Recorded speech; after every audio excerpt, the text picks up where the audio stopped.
Welcome to the Advanced Sports Analytics Show here on RotoGrinders, brought to you by Jock Market. Stop throwing your money away. It's time to check out Jock Market, the app where daily fantasy becomes a stock exchange. Buy and sell shares of players in real time for real money. Download now for a 100% deposit match up to $50 using the promo code GRINDERS. And if you get this, and you get this, and get this, people, get closer. Get this. If you don't turn a profit this week, Jock Market is running back their first market guarantee to cover your losses this week.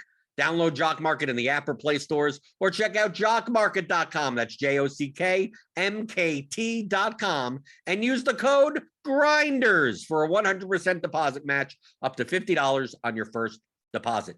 I'm Jordan Cooper, aka Blender Ed, Blender HD. If you want to follow me there on Twitter, joined by the man behind the numbers, the dials, the buttons, the hamster wheels at Advanced Sports Analytics, Stewart Gibson for a 11-game NFL slate coming up this Sunday.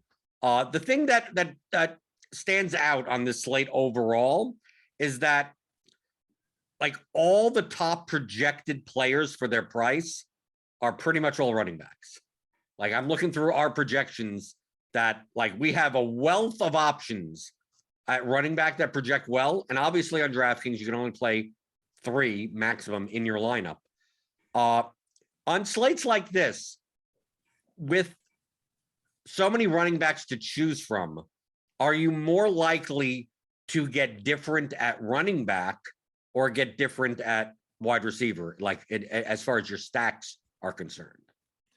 Yeah, I think probably wide receiver. Like, I kind of would liken this to that week we had, I don't know, must have been 2 or 3 weeks ago, where there were just like four or so running backs that just popped up as kind of supreme value, figured to get pretty strong ownership. And for the most part, like, those guys comprise the pool of players that, you know, were part of the tournament winning lineups. Trying to think who that week was. Like, Connor was one of the letdowns who I had a lot of, and it was well,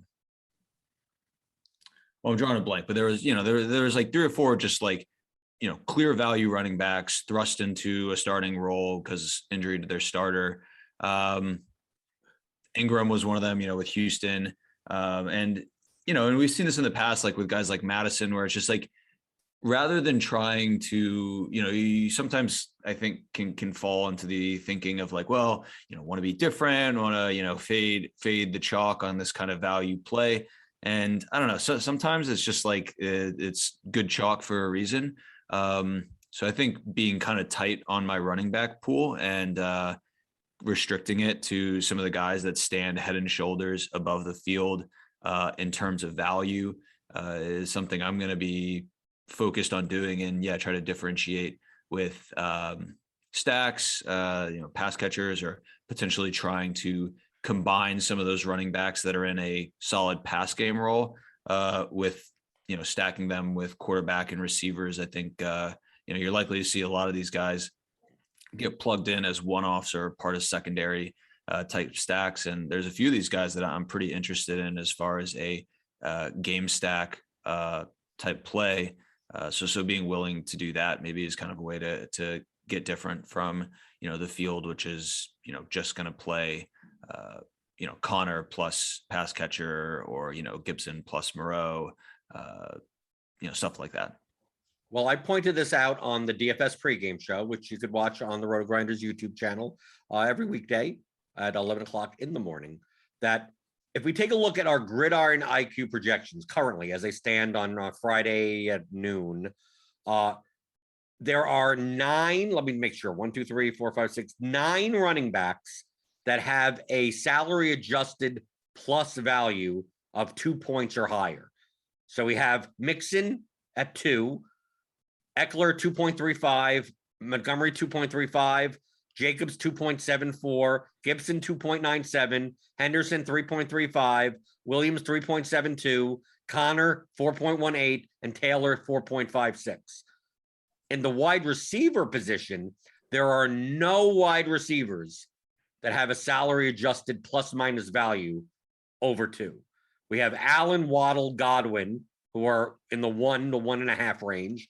Then we got like Pittman, Jones Jr., Chenault, Mike Williams, Brandon Cooks, Deontay Johnson, kind of that range around, 0 to 1.5 a point. And then we have a whole bunch of people that are like -0.5, -1, right? Now, the difference in a wide receiver, the difference of 2 points for a wide receiver is 1 catch for 10 yards. Okay. So in NFL terms. Now at running back, people would think that, okay, well, I got 9 options that are viable. So I'm more likely to fade one of them because I think that with the amount of running backs that are viable, the ownership will be more spread out. I don't think we're going to see any running back with more than 25% ownership. We may see Taylor at 25. We may see Connor at low 20s. Maybe Henderson in around 20.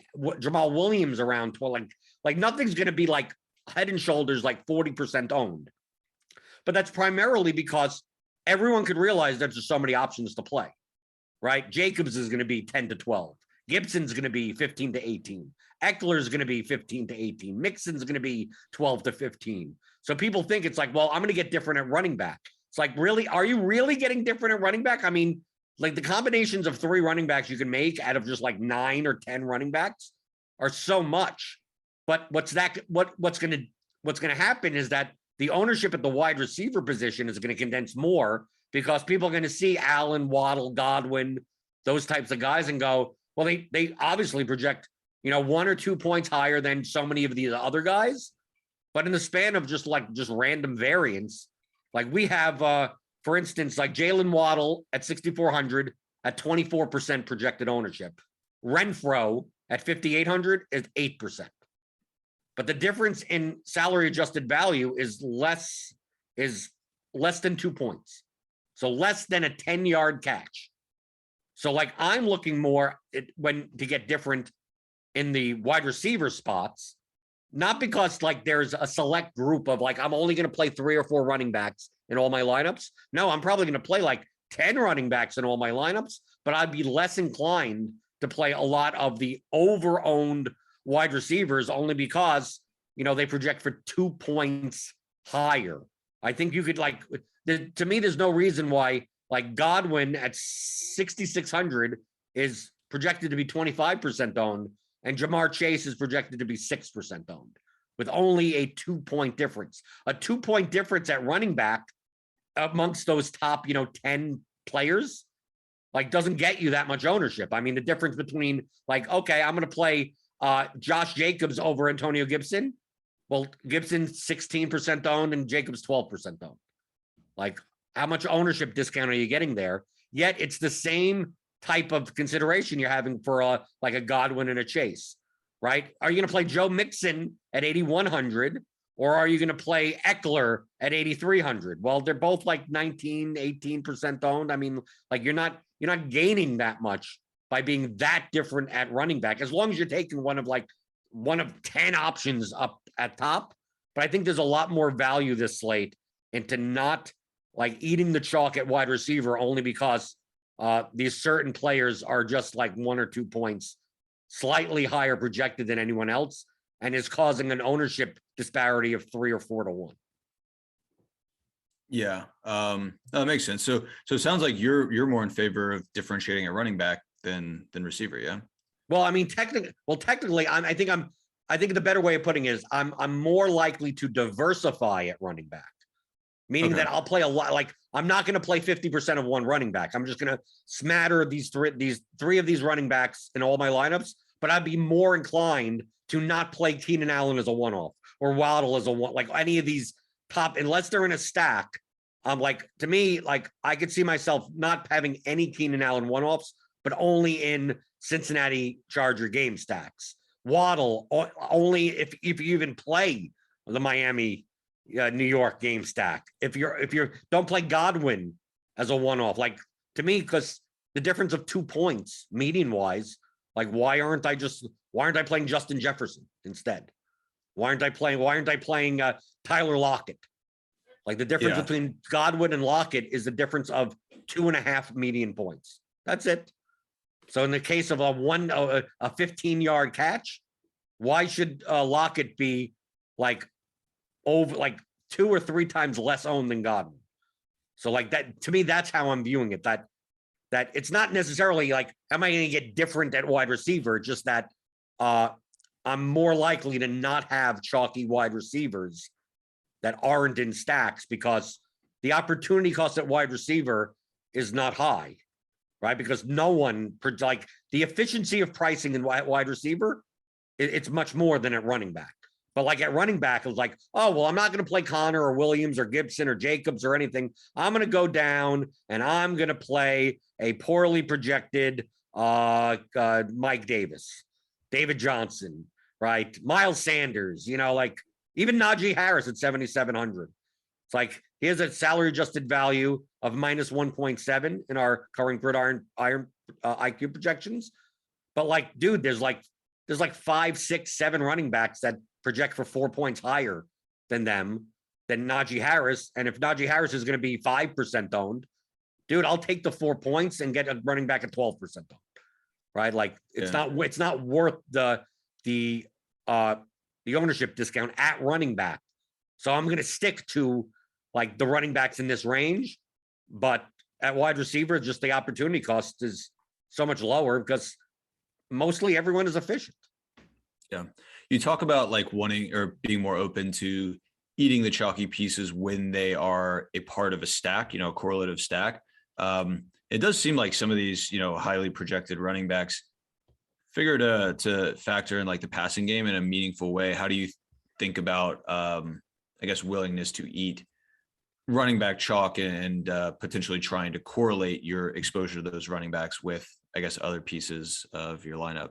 I'm definitely willing to do that. I think less people will do that. I think less people will play a lineup like Wentz Taylor or Kyler Connor or Heineke Gibson or Stafford Henderson, like that type of lineup, where instead of pairing them with 2 wide receivers / tight ends, that I'm more likely to do quarterback, running back, wide receiver type of lineups, because I think it'll be a little bit more different, where I'm still playing one of these range of, 10 running backs, but I'm correlating that and then not playing that wide receiver one-off from that's too chalky.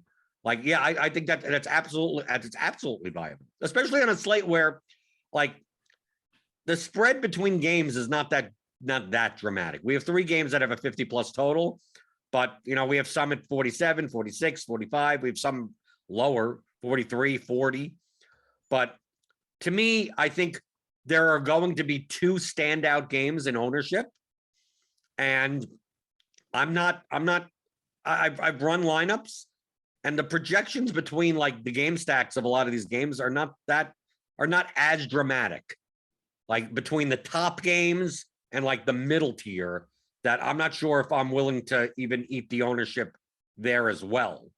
So like we start like the 2 most popular games are going to be Tampa Bay at Atlanta and Cincinnati and Chargers at Bengals. So starting with the Tampa Bay game. So it's a 50.5 total. Tampa Bay has the highest implied total on the slate, 30.5. Falcons 20. The Buccaneers are a 10.5 point favorite. So we look at this game, and let me click over here to show. We have Brady as one of the 2 top, basically Brady and Herbert, 2 top owned quarterbacks. Pairing him, Gronkowski is 5,300. I don't think they raised his price high enough. We'll talk about Foster Moreau at tight end also. But it makes sense that, playing Brady, Godwin, Gronk, and then like Patterson, or maybe Gage, or possibly Pitts.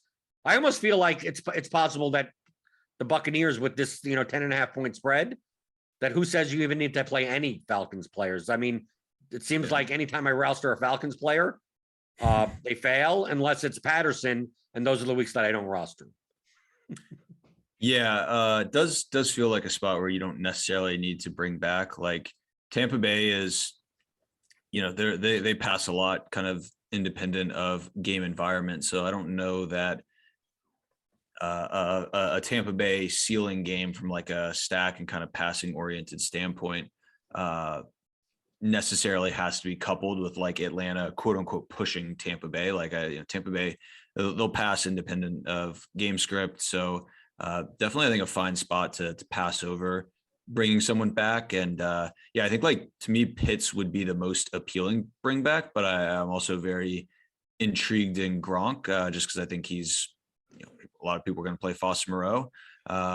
Typically, like double tight end, I don't think is a super strong like tournament strategy. But I don't know. I guess if you find yourself rostering Gronk, maybe you're okay with like leaving off an Atlanta guy, or maybe if you want to fill that tight end position with Pitts, and then you could go like two Tampa Bay pass catchers. I've got like Fournette circled as a guy as one of these running backs that's gonna get a good bit of ownership. Not like a ton. I don't think he's quite at the top tier, but I think a guy who factors in the pass game. And then, of course, by being a high spread projected to be Tampa Bay blowout, you get kind of some exposure to his running potential, as well as kind of the correlated outcomes with Brady. So I think that's like an interesting spot to look for maybe how to differentiate. Like, I think Fournette one-off should be pretty popular. Godwin one-off should be pretty popular. Godwin with Brady should be fairly popular. But maybe trying to throw in something like Fournette plus Godwin, or Fournette plus Gronk plus Brady, something like that. Maybe could be one way to differentiate, because I don't think too many of those Fournette lineups will be combined with Brady. Let me just point it out. Godwin 6,600, Evans 6,700. In our current projections, Godwin projects for 1.5 points more. The ownership is 5 times different. Yeah. So to me, this is an easy Evans one-off type of, like, we're playing the stack, obviously, but like to me, if I'm not going to play Godwin as a one-off as chalk in the wide receiver spot, like it makes so much more sense to play a Gronk one-off or an Evans one-off, or even Fournette or something, even though he's not in the top tier of running backs. And the Atlanta side,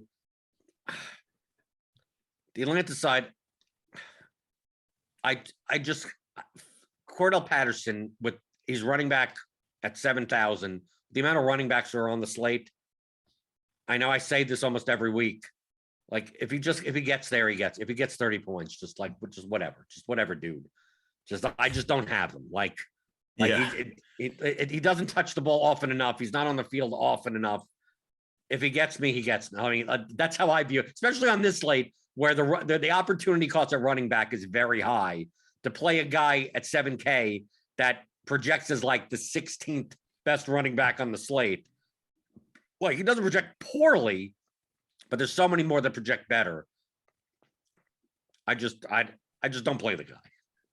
Yeah, no, I wouldn't say I don't play him, but I think I can confidently say I have yet to be on the right side of Patterson this year. I think the few times I've played him have been like, one of those injury games or something. No, I think a fine spot to just be content to go a Tampa Bay stack and not bring back. If there were one guy to bring back that I'd pencil in, probably be Pitts. But I think, how do you kind of just compare this game to the Los Angeles Cincinnati game? Okay, well, let's get into that then. Okay, sure. So we got Chargers at Bengals. Bengals are favored by 3. It's a 50.5 total. Bengals 26.75 implied. Chargers 23.75 implied. Herbert is going to be one of, if not the most owned quarterback on the slate. Keenan Allen is going to be one of the most highest owned wide receivers on the slate. Mike Williams is going to pick up ownership. We've got Higgins in double digits. We got both Mixon and Eckler in double digits. I have this game as a minus due to ownership. Okay. Due to ownership and also due to I think this is a high variance game. We have Chargers typically play fast and the Bengals typically play slow, and they typically would prefer to run the ball. The Chargers also typically put up drives. They're not necessarily the biggest play type. They'll put together 14 plays on their drives. So this totals at 50.5, which I think it could still get there. But I think the ownership is leaning more towards the side of a shootout. Well, I think the variance of how this game could play out, if the Bengals control the game, is that maybe there aren't as many plays as we think in this game. You know, Mixon has 28 touches, right? That type of game, and it goes under. And with the ownership on this game, with Herbert, you know, Herbert, Allen, Williams, Herbert, Allen, Cook, you know, type of things with Higgins as a run back, with Mixon as a run back, with Chase as a run back. And then you also got the other side, Burrow, Chase, Higgins, Keenan Allen.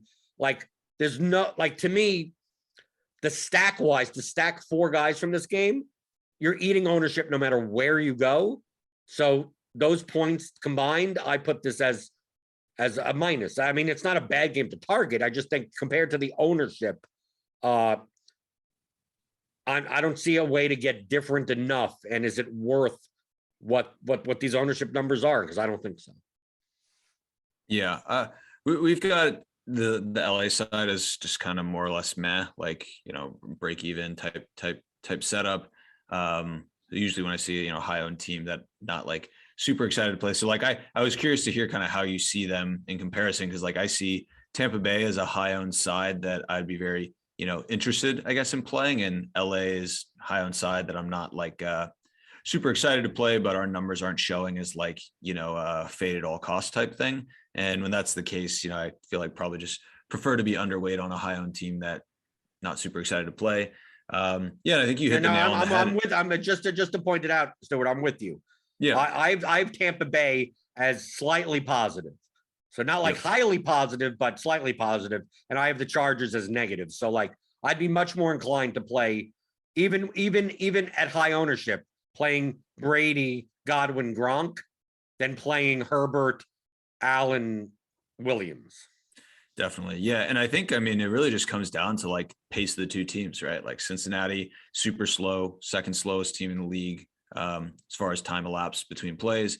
Chargers, fastest team in the league. So we've got a slight positive score on Cincinnati. I think just in general, it's, you know, even like thinking about basketball, back to like basketball, you know, I typically like playing slower teams that are going up against opponents that might force them to play faster, because, you know, baked into, you know, DraftKings is pretty good about the pricing and all, but for the most part, you know, players prices kind of are the field's understanding of their projectable performance is kind of likely tied to their historic, you know, game log kind of prior distributions. And, you know, you got a team that usually is playing slow and kind of scoring under the conditions of this slow team that Cincinnati is, all of a sudden sped up. You know, you could project a few more plays. So yeah, I'm modestly intrigued in the Cincinnati side. But yeah, have certainly a minus in comparison to the Tampa Bay Atlanta game. Think that you're just going to get similar ownership and like just a better spot with Tampa Bay than you have with either of these two sides. Okay, so let's get into some of the other games. So what's another game on the slate that you have as a plus? Yeah, so was did this show this morning with Pete on his GPP show, and we built a lineup around one of the, I think is going to be a pretty chalky running back, but trying to figure out how to fit that running back in with a maybe more differentiation and kind of in a correlated but not super high ownership play. Not super interested in the Detroit side, but I do like, you know, Jamal Williams as a possible bring back to the Minnesota stack. I think just in general, this game has some real appeal.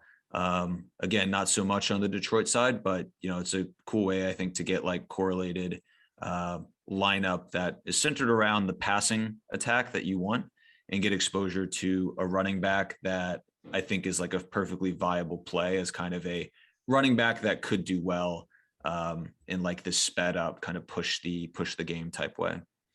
No, I'm with you here. I have the Vikings passing stack as a plus, and not necessarily Jefferson and Thielen, but more likely to use Conklin in the tight end spot to keep that stack cheap. So Cousins +1 of Jefferson or Thielen plus Conklin and then run that back with Jamal Williams. So you're, like you said, Jamal Williams is going to be one of the chalkier running backs, but it's more likely to be played non-correlatively. So if Jamal Williams has a big game, a 20-plus point game, well, that means the Lions probably were in the game, and they're playing in the dome, right? They're playing in Detroit, and Jefferson. I mean, all these Minnesota guys outside of Jamal Williams, this game is not going to be owned. This is all single digit owned.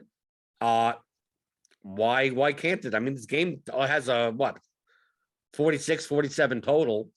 Yeah, no, I'm absolutely with you there. It does, and it's not necessarily because I like Williams. I think even if you don't play Williams, why can't you do like Cousins, Jefferson, Conklin, and then like Hawkinson or Reynolds or like one of the Detroit. I mean, now you're Josh Reynolds is not that appealing of a play, but he's 3,400, and if you're going to punt somewhere, why not punt with something that's correlated to your line? Yeah. No, I like this game a lot. I mean, what is it? It's got to be a top 4 or so game total on the slate. Yes. Number 5. Yeah. Okay. Just outside of there, but right. 46 yeah, I mean, just and very, a half.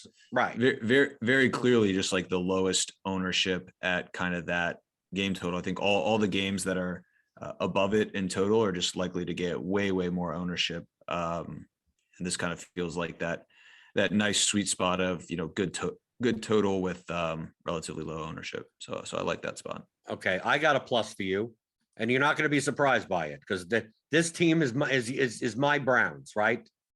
You're always with the Browns, seemingly over the past, 3 years. And I tend to be over on the Raiders. So I'm looking at this Washington Las Vegas game being played in Las Vegas in the Dome, right? Foster Moreau is going to be one of the most popular players on the entire slate with Waller out. $2,700 punt tight end. Gibson is going to generate a lot more ownership now with McKissick out. So he may be close to 20%.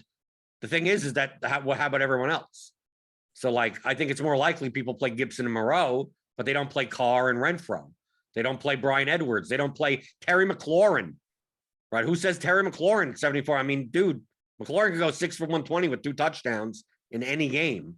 So why can't I play a lineup I could play both sides. I have no problem with Carr plus Renfro plus Moreau, and then Gibson or McLaurin as the run back. But I also don't have a problem playing Heineke plus McLaurin plus Thomas.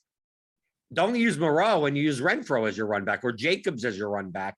I think for the total of this game and the way that these players are projected, the only players in double digits ownership right now in this game are Gibson, Jacobs, and Moreau. So, why not this game? So I have this game as a plus. What do you have it as?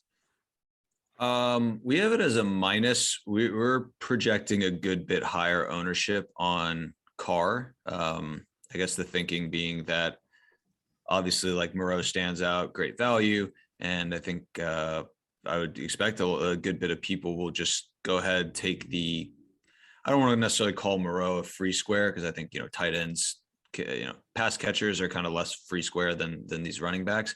But I don't know. I think a lot of people are going to just take Moreau and then figure, might as well play the quarterback that's going to be throwing to him. But what about my contrarian take of you do the opposite stack where you're not taking Moreau, but you're taking Heineke. So you're basically the 2 highest owned players in the game are Gibson and Moreau, but you're taking Heineke, McLaurin, Thomas, and Jacobs or Renfro. So you're still taking the game, but those chalk pieces fail. Yeah, that makes a lot more sense. And I do prefer actually like the Washington side of things. And I'd even be fine with doing like Heineke, McLaurin, Moreau. And, I guess you're going to just have to try to get different elsewhere. I think Gibson could be one of these running backs. Typically, he's like a guy that I don't want to stack with Heineke, but with no McKissick, maybe doing something like Heineke, Gibson, Moreau, McLaurin. You're obviously getting, the Gibson Moreau combo I think is going to be real popular, but I don't know that too many people will try to pair them with Heineke, Moreau, McLaurin, fairly popular, a little less so. Interesting. I mean, just going no Moreau, but just stacking like Renfro and Edwards. I think that could make good sense. I mean, it's tough though. I mean, like the price on Carr has come up a little bit. I guess Not prohibitive. It's 6K. It's not that. Yeah, bad. no, right. It's not prohibitive, but I don't know. Just feels like it's up a bit, and I do kind of think of Washington as a somewhat tough spot. I would say I'm probably less bullish on this game. I mean, I can confidently say that I'm probably less optimistic in this game than you are. But I certainly think the way you're describing of attacking it makes a good bit of sense. And I guess I would just be wary of like a Carr, Moreau, Renfro, Gibson, or Carr, Renfro, Moreau, McLaurin. I guess McLaurin's barely going to be owned. I don't think you have to worry about McLaurin. Yeah, right. I guess it's Gibson is kind of the one that Moreau and Gibson I think are just going to be two high owned guys, and that obviously like two correlated guys at high ownership could burn you if you're off them, but if the game as a whole fails and all these people that have kind of that combo are pairing those players together, being on correlated plays of course can be good, and we talk about that a lot, but sometimes fading high owned correlated plays can give you really like turbocharged route to jumping large portions of the field should that kind of correlated pair fail. What game does stand out? Obviously you have that game as a minus. What is the another game that you have as you would consider to be a minus based on expectation versus ownership? I think I guess to me maybe we're just a touch high on Jacksonville ownership, but I could see a good bit of people like wanting to get access to Kupp and Henderson and such, but thinking, all right, well, Stafford's priced pretty efficiently, and I don't want to do the obvious thing, so I'm going to be sneaky and do like a Lawrence Treadwell Kupp, or Lawrence LaVisca Kupp or Henderson type thing. And I don't know, to me, like if I'm going to play that game, I think I'd probably just rather try to find ways. I haven't tried to build the lineup, so it might be prohibitively expensive, but I think I would probably prefer to try to find ways to jam in like Stafford Kupp, and then bring maybe someone back on the Jacksonville side. But I could see a good bit of people trying to take the creative Jacksonville side, and I think that's like a spot I would like to be under on. I got this game as a minus also, right? I got this game as over-owned, especially on the Jacksonville side, right? With these cheap receivers, because there's not much value at wide receiver. The value of wide receiver is very thin. So, with Jones at 4,700, Chenault at 4,400, Treadwell at 3,200, like people are going to, the ownership's going to go there for like a one-off play or possibly a Lawrence stack or something. And I'd rather bet against it. I mean, it's the Jaguars. The Jaguars what's their team total? The Rams 30.25, Jacksonville 17.25. So like how much ownership should be going into a team with literally second lowest, because the Giants now have the lowest implied team total with Glennon starting. I don't find it to me, if the field wants to roster a stack and a game with one side having a 17 team total, to me, I'll just let them do it. Maybe you could play some of these guys as one-offs, maybe. Yeah, sure. But I don't think about playing four guys in the same lineup from this game. Yep. I agree with you there. Any other big minuses that you have circled? I got Indianapolis, Houston as a minus. Okay. I see the value in leverage in this spot, right? Taylor's going to be high owned, so why not play Wentz, Pittman, Doyle, and run it back with Cooks, right? But Cooks is going to get ownership also. Why not play Tyrod Taylor, right? Right? I mean, but it's just that these offenses are, to me, very spread, right? Pittman may be the alpha, but I mean, you still got Hilton there. You still got Zach Pascal. You got the tight ends. Taylor catches balls out of the backfield. Then on the Houston side, Nico Collins and Farrell Brown, David Johnson. I mean, that to me, I think a lot of people may play Taylor plus Cooks or something as a secondary correlation. But from a projection standpoint, even though the other guys in this game are lower owned, I'd rather the same type of ownership is on the pass catchers in the Minnesota Detroit game, and I'd much prefer the Minnesota Detroit game than this Colts Texans game, because then it gets to the same thing what we said about the Jaguars. How many people from a game do you want from a team that has a 17 implied team total, right? To me, it's the type of thing of take Taylor as a one-off, take Pittman as a one-off, and just be done with it. The Colts score, you get 20 plus points from someone, and you're done. But I think that it's not like this is going to be a high-owned stack. I just think it'll be an over-owned stack. Yeah. And two other sides that I have is, again, not high-owned, but just I think going to be over-owned. I think a good bit of people will try to do like a Philly type stack. And I think to me, that's a spot I would like to be well under. Just I get that like Hurts is kind of an exciting fantasy player, but it's just, I don't really see how this game works out in a stackable way, just given how run heavy Philly is. And Pittsburgh, Baltimore as well. I could see, like, again, not a ton of people going to, but a decent amount of people going to.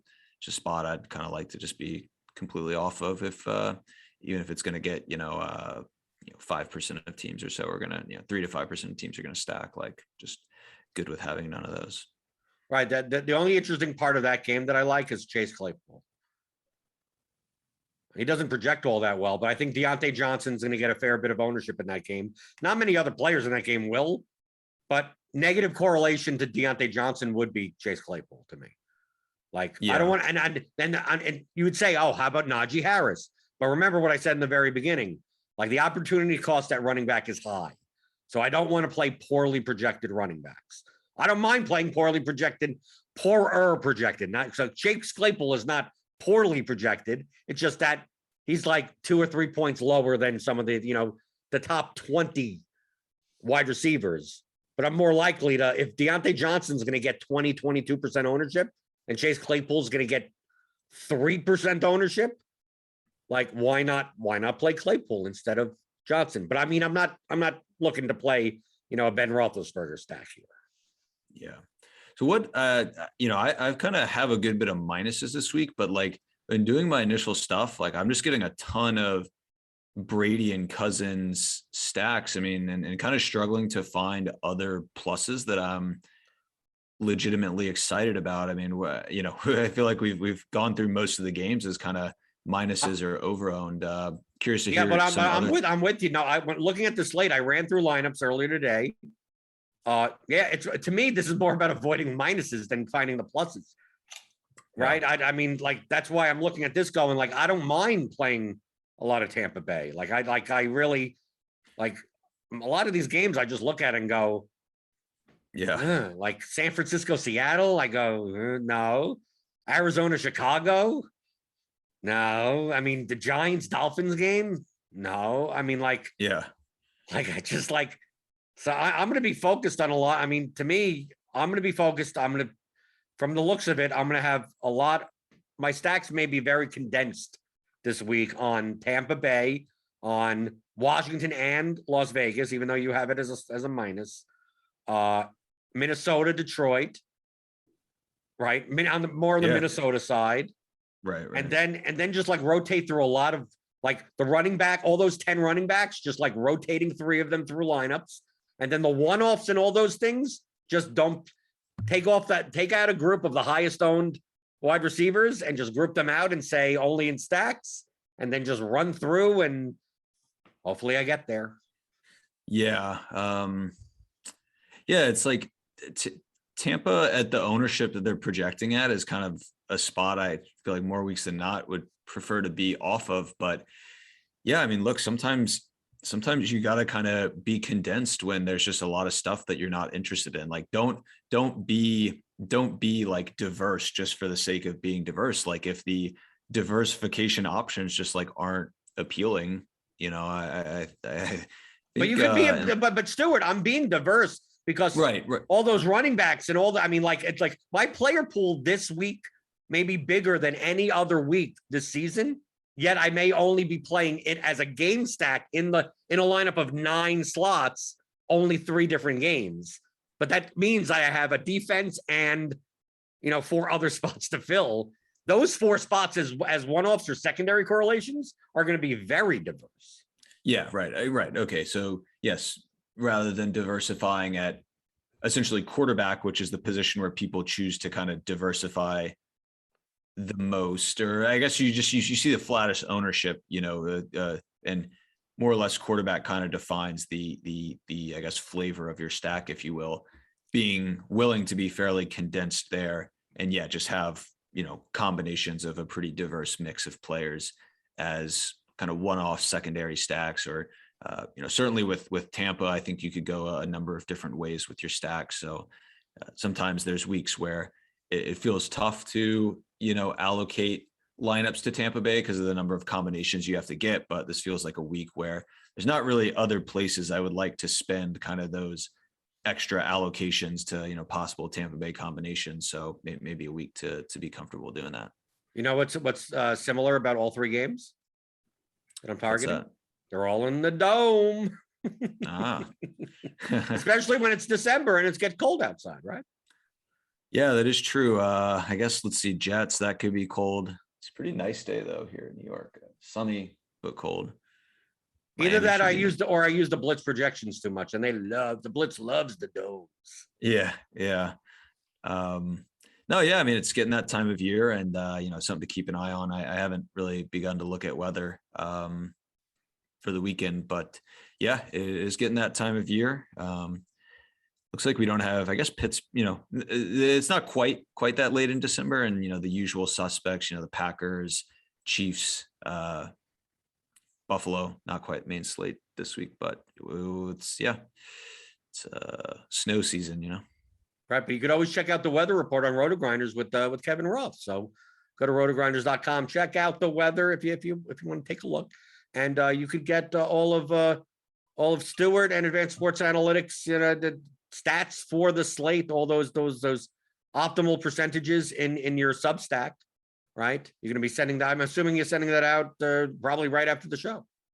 Yep. Yeah. Gonna type it up and make some adjustments. We haven't updated for projecting Glennon in as starter, so want to update that. But yeah, then we'll run that through, type something up, send it out this afternoon or evening, depending your time zone. And we'll be tweeting that out once it comes out. So just follow us on Twitter if you're interested to know when that drops.